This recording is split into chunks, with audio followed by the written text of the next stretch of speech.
എന്നെ കാണാൻ അച്ഛനെ പോലെയാണെന്ന്. അത് നല്ലതല്ലേ? അങ്ങനെയല്ല, എന്റെ മുഖം അച്ഛനെ പോലെ കറുത്താണ് ഇരിക്കണേന്ന്, പാറ പോലെയാണ് ഇരിക്കണേന്നും പറയുന്നു. എല്ലാരും എനിക്കൊരു ഇരട്ടപ്പേരിട്ട്, ക്രോക്കഡൈലെന്ന്. അമ്മ എനിക്ക് പൊക്കം വെക്കാൻ ഞാൻ ഇവിടെ തൂങ്ങിയതാ. അമ്മയോട് ഞാൻ പറഞ്ഞില്ലേ, കൂട്ടുകാരൊക്കെ പൊക്കം ഇല്ലെന്ന് പറഞ്ഞ് എന്നെ കളിയാക്കുന്നത്. പൊക്കം വെക്കാൻ എന്തെങ്കിലും ചെയ്തതാ അമ്മ. നീ ഇങ്ങനെ വിഷമിക്കാതെ, അമ്മ അതിനൊരു വഴി കണ്ടുപിടിക്കാം. അവളുടെ പ്രായത്തിന് വേണ്ട നീളമൊക്കെ അവൾക്ക് ഇപ്പോൾ ഉണ്ട്.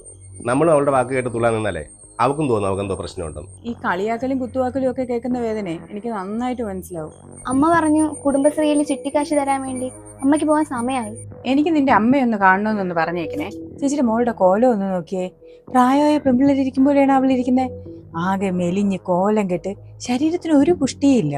അവൾക്ക് മെലിഞ്ഞിരിക്കുന്നതാണ് സ്റ്റൈല്, സൗന്ദര്യം എന്നൊക്കെയാണ് അവള് പറയുന്നത്. ഞാൻ തന്നെ അവിടെ മോക്കേ എന്തെല്ലാം സപ്ലിമെന്റ്സാ വാങ്ങിച്ചു കൊടുക്കുന്നേ, ഇത്തി പൊക്കം വെക്കാനും നിറം വെക്കാനും ഒക്കെ. നീ കുട്ടികൾക്ക് കൊടുക്കുന്ന ഈ പൊടികളൊക്കെ നോക്കിയിട്ട് തന്നെയാണോ കൊടുക്കുന്നത്? നീ കുങ്കുമപ്പൂവൊക്കെ നന്നായിട്ട് കഴിക്കണേ, എങ്കിലേ നല്ല വെളുത്തു തുടുത്തൊരു കുഞ്ഞിനെ കിട്ടുള്ളൂ.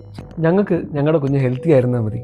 കുഞ്ഞ് വെളുത്തിരിക്കണ്ട, ആണാവണ്ട, ഒരു ജെൻഡർ ഞങ്ങൾക്ക് ഇഷ്യൂ അല്ല. നീ പോകുന്ന ഹോസ്പിറ്റലിലെ മാളുവിനെ കാണിക്കാൻ പറ്റിയ വല്ല ഡോക്ടറും ഉണ്ടോ?